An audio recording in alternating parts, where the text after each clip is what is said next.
Hi guys, my name is Ben, and I was the previous CEO of a debt settlement debt relief company. It's safe to say that I've settled a lot of debt in my life. Settling debt can be complex and confusing, and doing it incorrectly can lose you thousands of dollars. So the purpose of this video is to really share the ins and outs of how to settle the debt yourself and kind of things to look out for. So if you watch to the end, you should have a toolkit that can really help you settle debt in the most effective way and be on your way to getting out of debt cheaper, easier, and faster.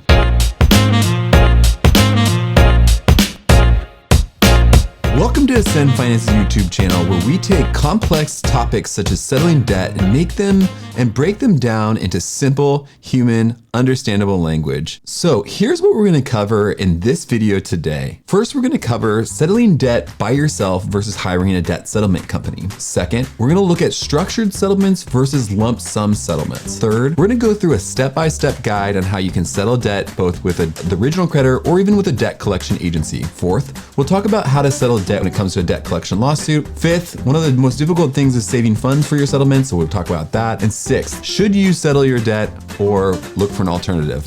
So the first thing we're going to look at is settling debt by yourself versus hiring a company. And there's pros and cons of both options. So first we'll cover the pros of settling debt by yourself. First, the fees are definitely the one reason why settling your debt by yourself may be the best option for you.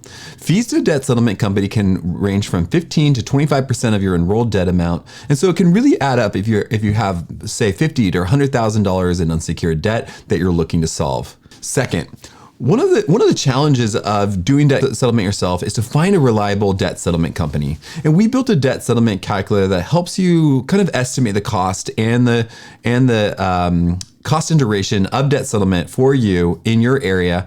And I put a link in the description below if that would be helpful to kind of understand what debt settlement and debt settlement options and companies that you can look for. Let's talk about some of the pros of hiring a debt settlement company. So first, they should know, most debt settlement companies should know how much they can settle the debt for. So you may end up settling the debt for 60%, but a debt settlement company knows that that same company would settle for 40%. Now, it doesn't always happen like that, but it's something to be aware of. Also, a debt settlement company should know who's likely to sue and who's not likely to sue. Some creditors do, some creditors don't. So having a debt settlement company that has a long range of history could be helpful. Third, payment operations are somewhat complex, and especially when you get a lot of structured settlements, so it can be difficult to do that on your own. Fourth, debt negotiations can be complex and somewhat intimidating. It can also be hard to save the amount of money that you need to save to settle each of the accounts. So that can be a little bit of a challenge that a debt settlement company can help with. I think finally, one of the pros on the debt settlement company side is that they can be the middleman between you and your collector. So you reduce your collector calls because the collector has a power of attorney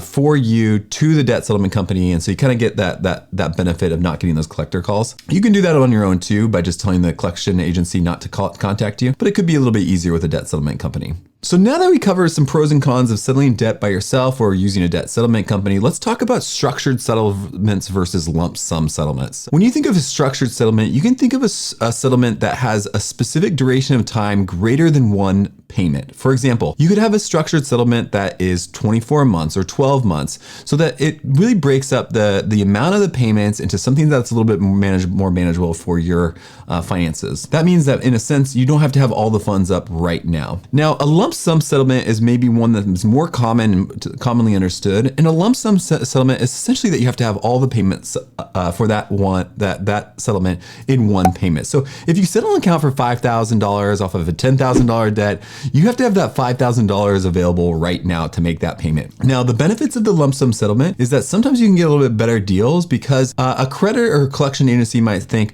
I'd rather have $5,000 up front than a percentage chance likelihood that I'm not going to get $5,000 later on. So you might be able to get a little bit of a better rate. So now that we covered structured settlement versus lump sum settlements, let's talk about how to settle debt in a step-by-step manner. If you hire a firm, that company would do it for you, but let's cover it as if you were doing it by yourself. So the first step is that the debt often has to be behind when the creditor is willing to settle. There's not really an incentive for a creditor to take a lesser payment when your credit your credit cards and all are being paid on time, so the debt often has to be behind. Second, you may have received a letter about who is managing your debt, so really pay attention to any correspondence that you are receiving because it could be a debt collection agency or the original creditor itself. Next, you're gonna really look and call the creditor or the collection agency and start to get a sense of what the balance is and what the amount that they're looking for is. Okay, so once you kind of know who the collection agency is that you're gonna call, you should really have the information about your financial hardship readily available and potentially your current finances available too. The financial hardship will really be helpful to kind of help them understand why the debt became behind it in the first place. Next, you're gonna share that information with the debt collector and they're gonna be able to kind of review the information with you. At this point, you can ask what the debt collector will settle for. There can be a lot of negotiation that goes back and forth, and I can share debt negotiation tips in another video, but obviously you want to try to negotiate for the lowest offer and share the financial hardship that you're facing. Once you reach an acceptable agreement, make sure that the settlement offer is in writing. You don't want to settle debt and then find out later that they didn't get it or something like that, and then be out money and not still owe the debt. Next is going to be really looking over the document that you received for the debt settlement. And then it's really going to be, and you can have a defense attorney or someone else review the document for you for a fee, but it's really about being comfortable with where you're at with that settlement. And then finally, it's about making payments. It could be a check payment every month. It could be an ACH, but really figuring out how you're going to pay that debt. If it's not a lump sum, it could be a structured settlement. And it's good just to know kind of what those options are. So now that we covered how to settle debt, let's talk about how to settle a debt collection lawsuit. A debt collection lawsuit is a little bit different than a normal debt collector calling you. For these, the original creditor may be the one that you call or the law firm suing you. Now, if you end up hiring a debt defense attorney,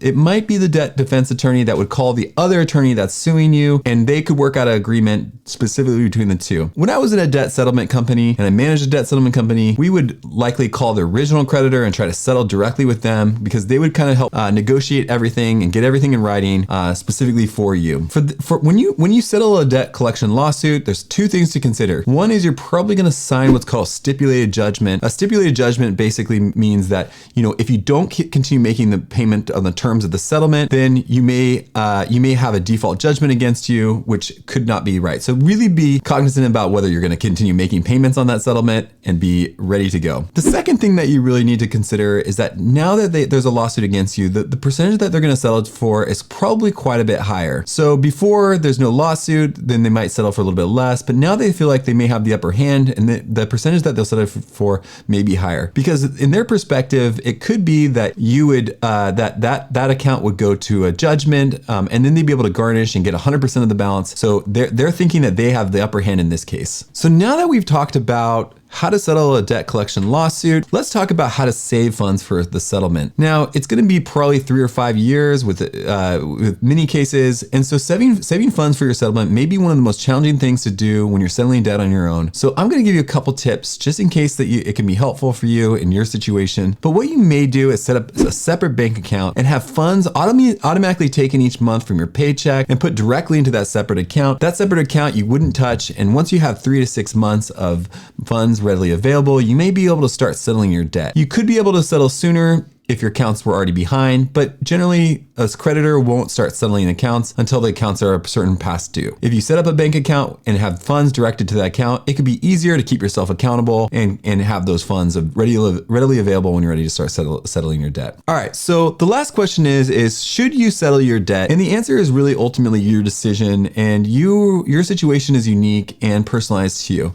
We built a debt settlement calculator that I mentioned earlier that we put a link in the description below, and that debt settlement calculator can help you compare the cost and duration of debt settlement. It can also help you compare Chapter 13 bankruptcy, Chapter 7 bankruptcy, and debt management. Now, Chapter 7 bankruptcy is often the least expensive option, so it can be really helpful to compare that option to debt settlement and really see if that's the best option for you because your situation is unique. Now, if you like this video and want to learn more videos on such topics as, debt negotiation tips, please subscribe as we constantly are putting new content out to help you get out of debt cheaper, easier, and faster. Thanks so much for watching. I really appreciate your time. Comment below if you have any questions and we'll try to get back to you as soon as possible. Thanks.